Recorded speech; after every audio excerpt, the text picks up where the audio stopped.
ભાજપ પ્રદેશ પ્રમુખ અને નવસારીથી સાંસદ સી.આર. પાટીલ જેમનું સુરતમાં નાગરિક અભિવાદન કરાયું। એરપોર્ટના વિકાસને લઈને સી.આર. પાટીલનું અભિવાદન કરવામાં આવ્યું। એરપોર્ટને ધમધમતું રાખવામાં પાટીલની મહત્વની ભૂમિકા છે। એટલે પહેલો જ એમણે કહી દીધું કે 22 કરોડ રૂપિયાની ખોટ અમને એક પ્લેનમાં આવે છે, એટલે બીજું પ્લેન અમે સુરતમાં નહીં આપીએ। એટલે મેં અમને કહ્યું કે તમે અમને અમારી સાથે બેસો, અમને 72 સીટને બદલે 169 સીટનું પ્લેન આપો, અમારા સમય આપો સવારે ને સાંજે, અને એનું બ્રેક ઇવન નક્કી કરો, અને એટલા પૈસાની બેંક ગેરંટી અમે તમને 1 વર્ષનું આપી દઈએ। જેટલી લોસ થાય એટલા પૈસા તમે અમારામાંથી કાપી લેશો। એ તો પીએમ સાહેબનું પ્રેશર હતું, એમના આશીર્વાદ હતા, એટલા માટે અધિકારી બેઠા, એમને ટીમ અહીંયા સુરત મોકલી, એની સાથે હિરેનભાઈ દિવાન ચાર્ટર્ડ એકાઉન્ટન્ટ અને પરેશ પટેલ એ વખતે ચેમ્બરના પ્રમુખ તો નહીં હતા ને, એમાં એમને બેસાડ્યા અને એમણે નક્કી કર્યું કે 4500માં 4500 રૂપિયામાં સુરતથી દિલ્હી અને 4500માં દિલ્હીથી સુરતની ટિકિટ મળે, 118 સીટ જવાની ને 118 સીટ બુક થાય તો બ્રેક ઇવન આવે, અને બાકીની જે 51 સીટ બચતી હતી એ એર ઇન્ડિયા પોતાના ભાવે વેચે, અને એમાં જેને પ્રોફિટ થાય વધારે પૈસા મળે તો બી આપણા લોસમાંથી પાસ કરવાના। અને પહેલા દિવસની ફ્લાઇટ ફૂલ થઈ ગઈ। કેટલા લોકો મને ફ્લાઇટમાં મળતા તેઓ પૂછતા હતા કે તમે 118 સીટ બુક કરી, બાકીની કેમ નહીં કરી? એટલે મેં કહ્યું ટેક્સટાઇલ વાળાને પૂછ્યો કે એમની 3 કરોડની ગેરંટીની ખાતરી હતી, અને 3 કરોડની ઉપર જો બુક ન થાય તો એના પૈસા કોણ આપે? એટલે કે દંડ અમારો થાય છે। મેં કીધું દંડ નહીં, આ સુવિધા તમને મળી છે। અને 2-3 મહિનામાં તો એરપોર્ટ જે એર ઇન્ડિયાના ચેરમેન હતા એમણે મને બોલાવીને કહ્યું કે તમારી બેંક ગેરંટી અમને તમે પાછી આપી દઈએ છે। મેં કીધું તમે બેંક ગેરંટી તો પાછી આપી દો, પણ તમારા ટિકિટના ભાવના ગેરંટીનું શું? તો કે ના, એ કેન્સલ। મેં કીધું એવું તો ના થાય, આપણો તો કોન્ટ્રાક્ટ થયેલો છે 1 વર્ષનો, એટલે 1 વર્ષ તો તમારે 4500માં જ અમને લાવવાને લઈ જવા પડે, અને એના કારણે 1 વર્ષ સુધી એ સુવિધા મળી। પછી તો ન્યૂ આવી, તે વખતે હું પીએમ સાહેબને મળ્યો, મેં કહ્યું સાહેબ સુરત એમાં એક રેકોર્ડ સર્જવા જઈ રહ્યો છે। એ કે શું છે? મેં કીધું સાહેબ એક જ દિવસે 7 શહેરોને જોડતી ફ્લાઇટો એ સુરતથી શરૂ થાય છે। એમને પણ આશ્ચર્ય થયું, એમણે એમના અધિકારીને પછી કહ્યું કે તમે ચેક કર, એટલે અધિકારીએ મને કહ્યું કે ખરેખર શું છે?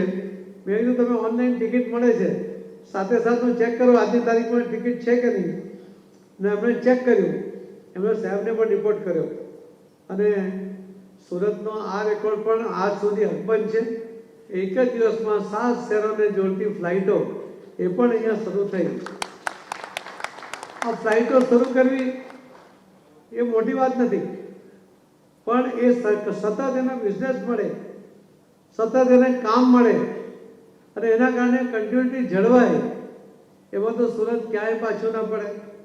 હજુ બીજી 50 ફ્લાઇટ આપે ને તો પણ સુરતને ઓછી પડે એટલા લોકો વિમાનમાં પ્રવાસ કરવા માટે તૈયાર છે। હું ઘણીવાર પ્લેનમાં જ્યારે આવતો તો કોઈ ઓળખી તો મળે જ નહીં। લાઈનમાં દિલ્હીથી આવવાનું હોય ત્યારે લાઈનમાં ઊભા હોઈએ તો કોઈ આપણને પૂછે જ નહીં, એમને ખબર નહીં કે આ ભાઈ સુરતના સાંસદ છે। ત્યારે આપણે જોતા હતા, એમને પૂછતા તો એ બધા કોઈ અલગ અલગ જગ્યાએથી આવતા હતા, એટલે એમને કોઈ સુરત સાથે એમના સગાવાળા હોય તો મળવા આવતા હતા। ત્યારે એમને આપણે પૂછીએ કે આ પ્લેનની સર્વિસથી શું ફાયદો થયો? તો કે અમને સુરત જવાનું બહુ તકલીફ પડતી હતી, પણ હવે અમને થાય કે સવારે જાઓ ને સાંજે પાછા આવી જાઓ। એ પ્રકારની વ્યવસ્થા ઊભી થઈ। કોઈ પ્રસંગમાં સુરતને પણ બહાર જવું હોય, દિલ્હી જવું હોય કે અન્ય જગ્યાએ, તો એના માટે સુવિધા ઊભી થઈ।